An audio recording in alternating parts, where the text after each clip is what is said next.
mën nañ ni jàll nañ exactement à l'étape offensive maanaam suñu moytuwul fii ak plénière boobu di jeex bi nga xam ni itam ni nga ko tënk assemblée nationale ex of nag ancienne version la ñuy wax concrètement alors tey dégg naa tey opposition bi di laaj lan moo nar a doon lan moo war a différencier l'ancienne version et la version actuelle. Wala comme sëñ Bassirou Gueye la ñuy chercher pour jëlee ko fa en tout cas comprendre ñu exactement bañ jàng ci daal di def. képp kuy poser question boobu demal nga lire le projet de loi. Le projet de loi il est disponible. Donc l'opposition ils n'ont pas lu le projet de loi. C'est très grave ça. xaw ma da yooyu yaa ko wala opposition bi ñoo ko wax. C'est très grave ça. Yow tu es dans un pays comme le Sénégal nga participer dans tous les plateaux télévisés tu connais même pas le projet de loi. Bi modifier OFNAC. Non, c'est grave ça, c'est très grave. Tu te poses la question, oui, quelle sera la nouvelle vision de OFNAC? Voilà, tout simplement, on a voulu changer Serigne Bassirou Gueye. Pourquoi il pose une question, Bobo? C'est parce qu'il n'a pas lu le projet de loi.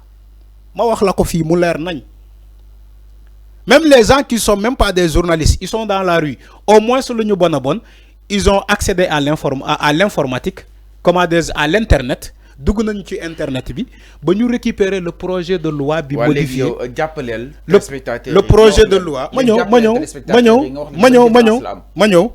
ba ñu gis le projet de loi bi modifié OFNAC. Ils ont dit que dañuy changer la structuration de OFNAC. Xam nga lan lañ koy changer l'ancienne version de OFNAC le directeur de OFNAC le chef il est élu. Il a un mandat de 6 ans. Alors que dans la nouvelle version, si nous voulons changer, non seulement le mandat est renouvelable qu'une seule fois. Moi, madame, quand tu es candidat, sa mandat, c'est comme les magistrats qui sont au niveau du conseil constitutionnel. Sa mandat doit renouveler. Une fois, il y a un mandat. Et aussi, nous renforcer les compétences de la nouvelle version de OFNAC. Ni que enrichissement illicite. Enrichissement illicite. Donc, dinañu mëna fexé ba ñu mëna top ñoo xamantene ils se sont enrichis illicitement. Et que les autres juridictions ñom mën nañu def objection comme le pôle financier judiciaire parce que Macky Sall a pris tous les pouvoirs concernant l'enrichissement illicite mu tëj ko au niveau de OFNAC. OFNAC kese moo am droit topp ñoo xamante ne ils se sont enrichis illicitement te loolu bëgg nañ ko jëlee fii donc quand tu lis le projet de loi tu comprends beaucoup de choses. Je crois même Alioune Tine même il est d'accord pour ça, la société civile même était d'accord pour ça. Maintenant pourquoi ce débat là? Birahim Seck à travers ses écrits, il a écrit du noir sur blanc qu'il est d'accord sur la nouvelle réforme de OFNAC. Il a même salué la décision du président de la République sur ce projet de loi-là. Birahim Seck, moko wax. Mën nga jëm ci la page de Birahim Seck, tu verras ses écrits, ce qu'il a dit. Maintenant, quand tu me parles de opposition, moi je ne sais pas de quelle opposition que tu parles. Thierno Bocoum même, il était d'accord pour ça. La nouvelle version de OFNAC. Mais d'accord, nous sommes Serigne Bassirou Gueye. Non, Serigne Bassirou Gueye, il doit partir. Il doit partir. Oui.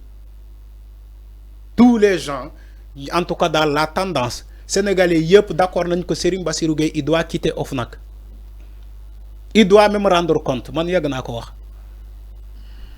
Man bi may wax ci ñi wara rendre compte dans ce pays, bobu Macky Sall mo nekkon au pouvoir. Tu peux m'en témoigner.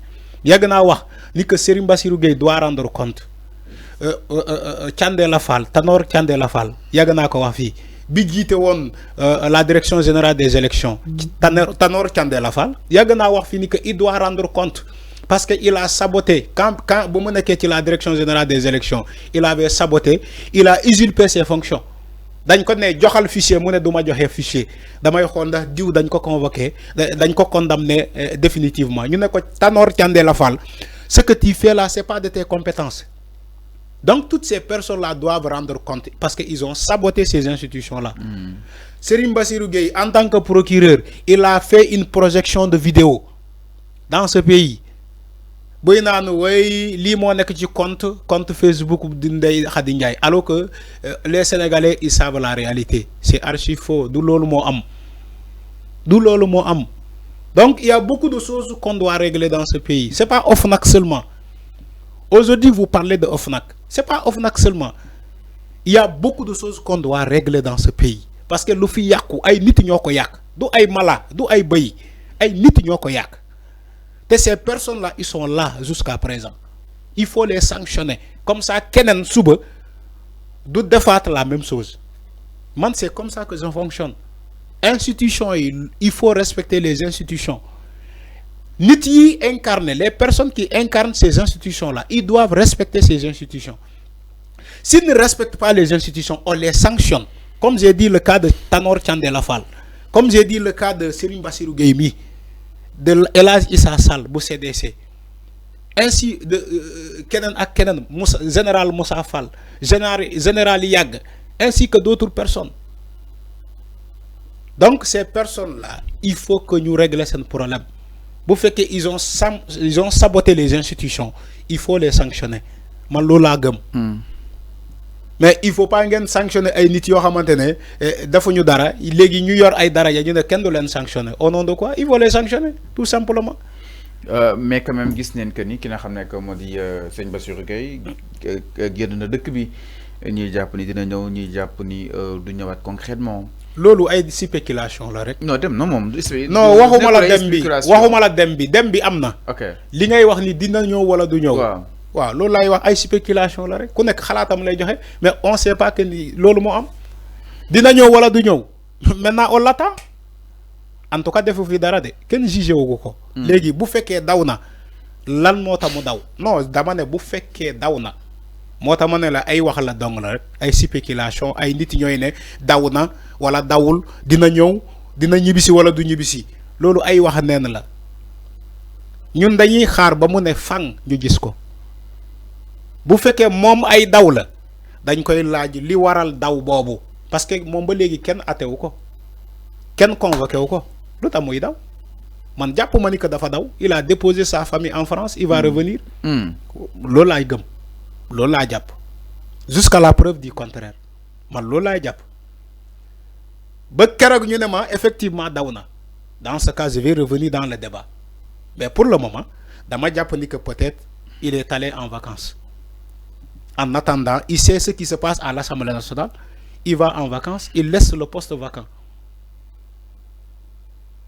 Je ne peux pas piloter l'administration du Sénégal. Dans des cas pareils, la fin du mois, je ne te paye pas. Tu laisses le poste vacant, tu n'es pas remplacé. Tu vas Togo France et ta famille. La fin du mois, je ne te paye pas. À moins que tu justifies.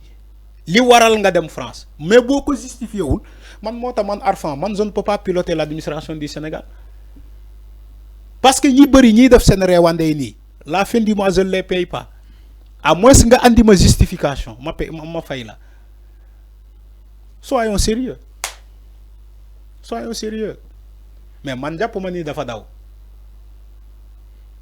donc dañoo war a toog dem di vacances yi dem di toog ay 3 mois. moo tax ma ne la c'est pas sérieux.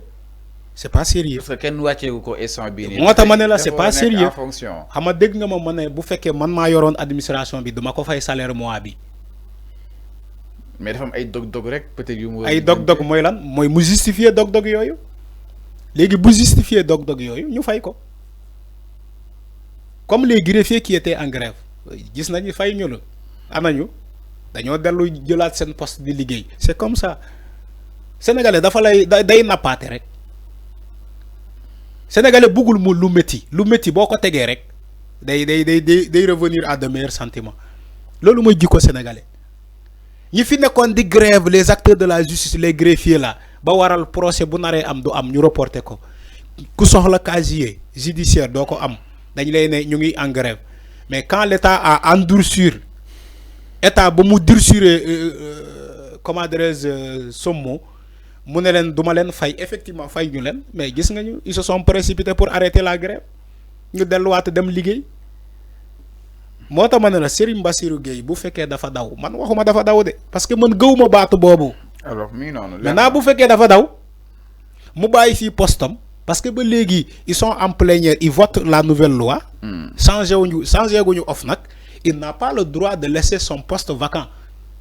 Il n'a pas le droit. Alors mi ngi noonu leer na par rapport ak li nga xam ne que moo di justement mbiru Serigne Bassirou Gueye alors daal di ñëw aussi si beneen sortie de c'est celle de Guy Marius Sagna exactement